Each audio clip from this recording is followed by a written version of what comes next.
Greetings and welcome to the Press Enterprise and a special edition of Political Empire. I'm your host, Kim Pearsall with the Press Enterprise and PE.com. And I'm here today with Jeff Horseman, our Riverside County reporter, who's going to talk to us about an interesting story that appeared in Sunday's edition of the print edition of the Press Enterprise, also appeared earlier online, about a group, an inland group, that plans to monitor the polling places in the Inland Empire to make sure that there's no voting fraud occurring.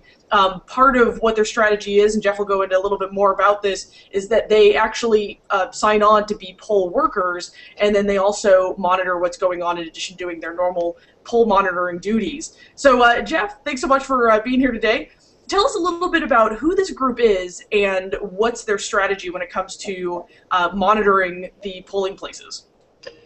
Thanks. Well, the Election Integrity Project has been around for about a year or two, and they describe themselves as an independent, nonpartisan organization, although they're particularly popular within the Republican and Tea Party circles. And basically, it's a group of citizens statewide who are very concerned about the prospect, or even in, as they view maybe the probability of voter fraud in the November elections. And so they're trying to fight that through basically a three-pronged strategy. One is they're purchasing voter rolls from the various county registrars and looking through those and trying to identify maybe deceased voters or people who are registered in more than one place or registered, their home address is a vacant lot or something like that.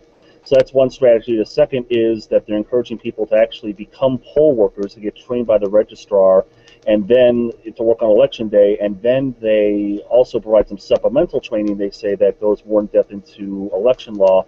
And then the third prong of their strategy is to send observers out to the polls on election day, and they say the goal isn't to, literally interfere or try to stop fraudulent voting, but just to kind of observe, and if they see problems, to let the poll workers know, to let the registrar know, and just be kind of flies in the wall and just observe the whole process. And they've done this before for prior elections, is that right? They were active in the June primary. The group started, apparently a bunch of people went out and looked at the voting in 2010, and they were so concerned that they decided to form this group. So it started in 2010, kind of very loosely, became more official this June, and then this November they're going to be back at the polls.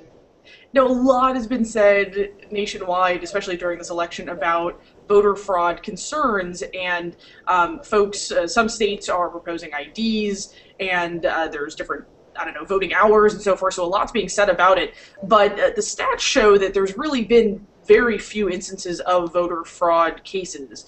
Is that the same case in the Inland Empire? That's correct. I mean, it's kind of hard to say because, the people in this project are saying, that there is fraud and is out there. It just hasn't really been proven yet, and, but we're going to find it. But various think tanks and, reporters and whatnot have looked at the stats and found, again, that at least in terms of documented voter fraud, that the cases are very, very few and far between, certainly not enough to influence any election. And then I also talked with the registrars in San Bernardino and Riverside County, and they said in their experience of voter fraud, at least at the polls, has never really been a big issue. And there has been criticism, though, of this group, one, signing on to be poll workers inside the polls, to also observe voters while they're at the polling booth. What have the critics said about this strategy that this group is partaking in?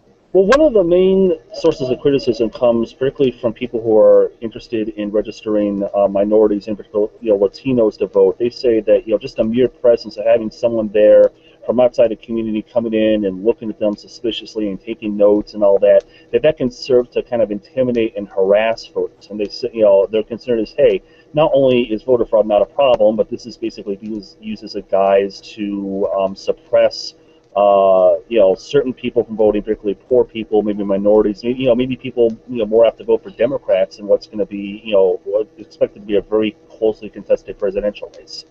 True. Well, Jeff, thanks so much for joining us today, and thank you for watching a special edition of the Press Enterprise Political Empire episode, and we'll report every day, as we usually do, on all the political happenings that are happening in the Inland Empire. Thanks so much.